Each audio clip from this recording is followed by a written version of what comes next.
ఏంటిది నీకంట నీరా? ఆకలేసా? నోటికాడు కూడు లాగేశానా? చెప్పు స్వామి, ఆనాడు నీ అత్తోరింట అమ్మోరు అగ్గిలో దూకినప్పుడే ఆడలేదు నువ్వు. బొగ్గుమని మండే గరళాన్ని మింగినప్పుడు నీ కంట నీరు లేదంట. ఆ ధర్మరాజు తమ్ముడు ఇంటి బద్దతో నీ నెత్తిన కొట్టినాడే ఆడలేదు నువ్వు. అంతకంటే కష్టం ఇప్పుడే వచ్చిందయ్యా. అయినా నిప్పు రూసే కంట నీరేంటి స్వామి? ఏం బాగోలేదు స్వామి, నాకు చాలా గుబులుగా ఉంది. చెప్పు తండ్రి.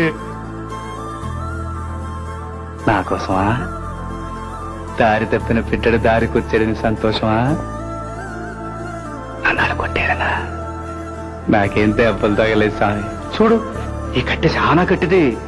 నువ్వు గట్టిందేగా, దెబ్బలానో. ఇది నవ్వు కాదు, ఏడుపు కాదు. అలాంటి కన్నీరైతే ఆకంట కూడా ఉండాలి.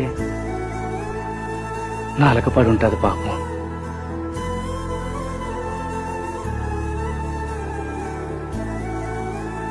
అమ్మా, మందేయాల స్వామి కంటికి జబ్బొచ్చింది. ఇంత ముదిరేదాకా బాధ అనుకున్నావా స్వామి?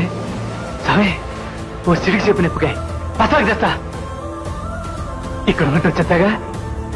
తెలిసింది తెలిసింది, కంటికి కన్నే ముందు నా కన్ను.